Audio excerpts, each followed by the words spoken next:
এই যে দেখছো কচু শাকগুলো, এগুলো আমি 3 দিন আগে কেটে প্লাস্টিকে করে ফ্রিজে রেখে দিয়েছিলাম।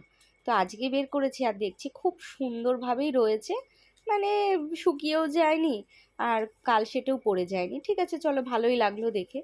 তো যাই হোক, আজকে তো কচু শাকটা বানাবো, তাই আমি ছোলা একটু ভিজিয়েও রেখেছিলাম আগের দিন রাতে। আর আজকে ছোলা আর নারকেল দিয়ে কচু শাকটা করব, মানে নিরামিষ আর কি করব। আর এদিকে হচ্ছে জল গরম বসিয়ে দিয়েছিলাম, আর জলের মধ্যে আগে দিয়ে দিলাম ছোলাটা, কারণ ছোলা আবার সেদ্ধ হতে একটু টাইম লাগে, তাই একটু ছোলাটাই দিয়ে দিলাম। আর দিয়ে দিলাম একটু লবণ। তো যাই হোক, এইবার হচ্ছে কচুর শাকগুলো সব আমি দিয়ে দেবো। আর কড়াটা আমার অনেক বড়, তাই কোনো সমস্যা নেই, কচুর শাকগুলো সবই ধরবে। তো এইবার শুধু আর কিছুই না, ঢেকে দেওয়ার পালা।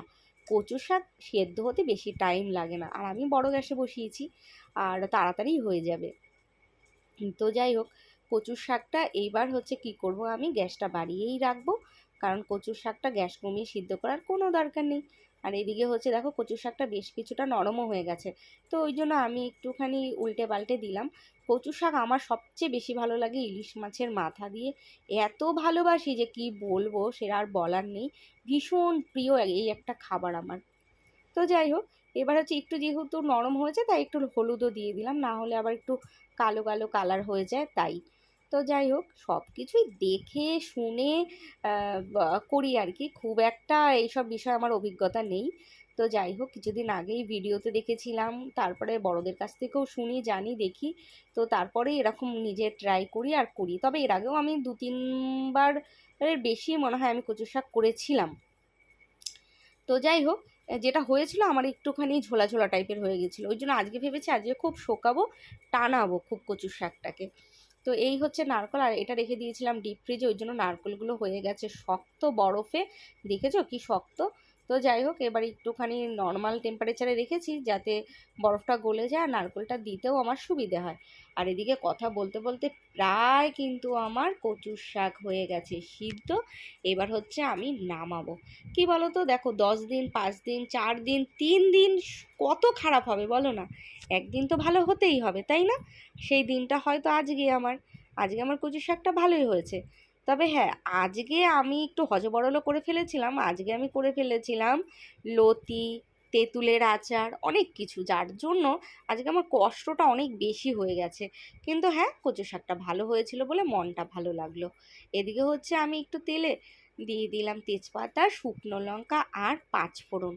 জানো তো, কচুর শাকে তো খুব একটা বেশি মশলা লাগে না, তবে অনেক রকমভাবেই কচুর শাক খাওয়া যায়, যে যেরমভাবে ভালোবাসে আর কি। তো যাই হোক, এবার একটু আমি আদা বাটা দিয়ে দেবো, কারণ আদা বাটার সেন্টটা না ভীষণ ভালো লাগে কচুর শাকে, আমার তো খুব ভালো লাগে। তো যাই হোক, এবার হচ্ছে আমি একটু আদা বেটে রেখেছি, সেই আদা বাটাটা একটু পরেই দিয়ে দেবো। আর আদা বাটাটা দিলে এত তেল ছেটে, কি জানি কেন, ভীষণ ছেটে, পুরো কড়াই একাকার হয়ে যায়। তো যাই হোক, আজকে তো কচু শাকে মানে দুপুরটা বেশ জমে যাবে, মানে কচু শাক হলে আমি অনেকটা ভাতই খেতে পারি।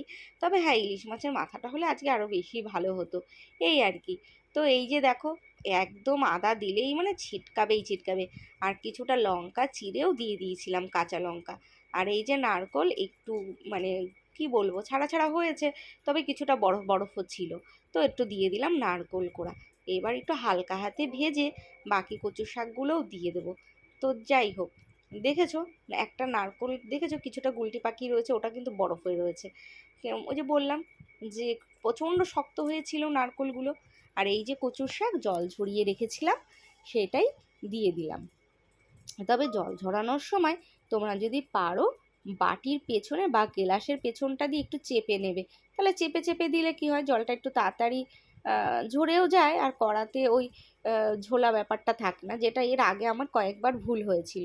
ওই যে বললাম, বেশ কয়েকবার তো আমি করেছি, 3-4 বার তো আমি করেছিলাম কচু শাক, তবে আজকেটা বেশি ভালো হয়েছিল। এর আগেরগুলো না একটু ঝোলা ঝোলা হয়েছিল। তো ওই জন্য ভেবেছি, না না, আমি আজকে শোকাবো, টানাবো কচু শাকটা অনেকক্ষণ ধরে, তবেই ভালো লাগবে। আর কারণ কি জানো তো, এইসব কিন্তু অনেক ঝামেলার কাজ, অনেক ধৈর্যর কাজ। ওই তাড়াহুড়ো করলে সত্যিই ভালো হয় না, আমি দেখেছি। আর আমি করি যখন, এত তাড়াহুড়ো করি যে সত্যি আর ভালো হয়ে ওঠে না। তো যাই হোক, কী করবো। আর এদিকে দেখো, চারোদিকে ছড়ানো ছেটানো আমার বাসন কাসুন একাকার, আর এদিকে ভিডিওর চক্কর নিয়ে আমি পড়েছি। কী করবো বলো, আগের দিন যারা ভিডিওটা দেখেছো তোমরা তো জানো যে আজকে আমি কত কিছুর ভিডিও বানিয়েছি। তো যাই হোক, লাস্টে একটু আমি দিয়ে দিলাম বেশি করে মিষ্টি। কারণ কি জানো তো, কচু শাকে না একটু চিনি একটু বেশি না দিলে আবার ভালো লাগে না, সব দিকেই জ্বালা জানো। এই কচু ঘেঁচুতে না একটু চিনি দিতেই হয়। কালারটা কিন্তু খুব সুন্দর হয়েছে বলো, যারা ভালো খাও তাদের খুব ভালো লাগছে না ভিডিওটা দেখতে?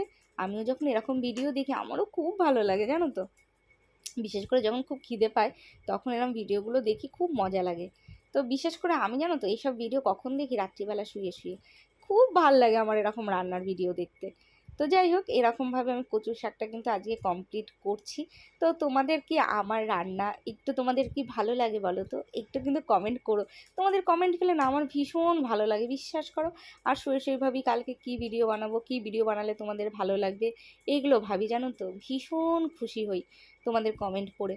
তো যাই হোক, আজকে দেখো এরকম করে কচুর শাকটা লাস্ট পর্যন্ত আমি করেছিলাম।